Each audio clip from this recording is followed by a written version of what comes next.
Hi guys, I made a video on Danielson 3C and I don't know what happened to that video. It is gone. So I am going to attempt to redo it and remember everything I said. So 3C is all about engagement. So what you want to be doing here is making sure that kids are not just doing the work, but actually engaged in the work. So, what's the difference, right? The difference is that when kids are just doing the work, they are being compliant, right? If that's the only thing that's happening, where you've given the kids a task and they've completed it and they've moved on to, a fast finisher project or task, then that means all they're doing is following your instructions so that they can be done with it and move on, right? So, what you really want is that kids are really vested in what the outcome is going to be with their task, right? You want to see engagement in the form of reflection in the learning.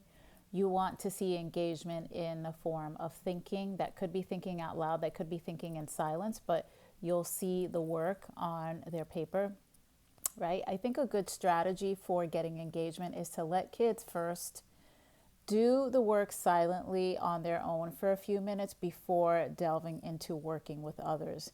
Kids need that time to think and process what it is that's being asked of them, right? So, do they have the materials? If they don't have the materials, do they know which materials to get, right?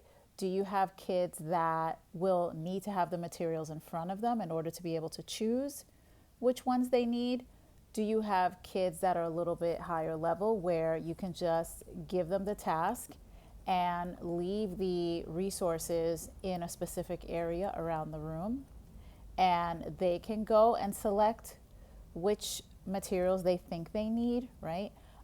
So you want to think about those kinds of differentiation for specific kids, right? When you're differentiating for kids to make sure that they're engaged and that they have success in the task, you are removing some of the visuals that are in front of them, right? Maybe you need to reduce the word bank. Maybe you need to reduce the vocabulary words.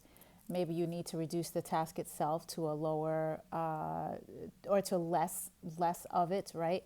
So it'll be the same grade, same task, but they will just be a lower benchmark as far as how much they have in front of them, right?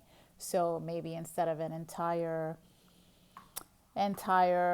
essay or text to read, maybe they have a portion of the text, but they still have to identify main idea, key details, central idea, things like that, right? So that's what differentiating is, right? You're taking away some things. You're thinking of what does this kid need so that they are not distracted by all of the resources, right? Because too many resources can be distracting. You don't just throw everything on a table and wish them good luck, right? That is not being mindful of the data that you have about these kids, right? Your data should be telling you what you need for each kid. If you're a really good teacher or when you become a really good teacher, data will speak to you. You will look at it and you will say, okay, Johnny needs this, Sally needs that, right? It'll be able to tell you what you need without you really needing to think too much about it, right? When you're scaffolding in order to keep a kid engaged in the work and having success with the work, you want to be adding things, right? So you're not taking away. Scaffolding means that maybe you're adding definitions to the vocabulary, right? Maybe you're highlighting specific parts of the text that you want kids to focus on while still reading the rest of it, right? But you want to highlight some things, right? Maybe you want to have extra demos, anchor charts, exemplars around the room or on the tables, right? So that they see different versions of what the end product should look like, right? So those are the things that keep kids engaged. And you're going to have success if kids are using the resources that are appropriate for them. If kids are able to choose resources and have some autonomy in picking what they need for themselves. And you're going to have success if you see that kids are reflecting within themselves and with their table mates, with their classmates and peers on how the task should be done, right? They can compare their notes. It's okay for kids to be talking while they are doing the work. That's part of engagement, right? They should be talking about the work and comparing their work. It's okay if they see another kid's, answer and they discuss, how did you get that? Oh, show me how you got that. And then they erase their answer and redo it again. That's okay. That's the kind of discussion and engagement that you want. Not just that you give them the task, they're quiet, they do the task, they close their books, and they're done. That's pretty much a developing, right? That's going to be a developing. And you may think that, well, I gave them I taught the lesson, I gave them the task, they did it, end of story. Now, I'm about to give them their exit ticket and assess.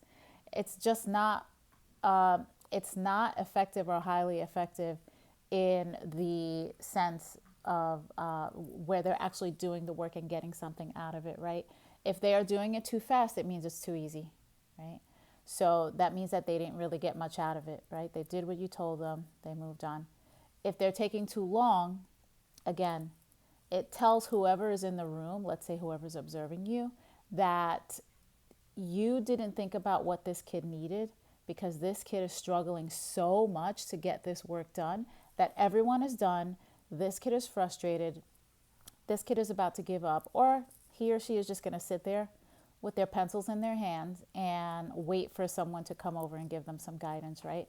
So it doesn't look good if they finish too quickly or if they stay there for 20 minutes and have nothing on their paper. It tells your admin that you haven't thought about each kid and what they need, right? Everybody is at a different level. There is no classroom that's at the same level, not even a gifted and talented class, right? You have those that are on at the low end of gifted and talented, and you have those that are at the high end of the gifted and talented spectrum. So even in a regular class, you're never going to have an equal amount of on-level kids, right? You're going to have a few lower level, you're going to have maybe one or two high level, and the rest of your class is probably going to be on level, right? How are you going to manage that? Data. You're going to look at the data and go, okay, boom, this one needs differentiation. Boom, this one needs scaffolding. I'll keep some materials over here. I'll put some of these on this one's desk, right? And then when someone walks in, that looks like differentiation to us. It looks like you were really mindful in thinking about what your kids needed, what each kid needed, while still giving them some autonomy in thinking about and reflecting on what is it that they need to be successful, okay? So that's the crux of engagement, right? They are not just compliant, they are engaged, right? So think of it from that lens every time you are planning a lesson. Thank you. Bye.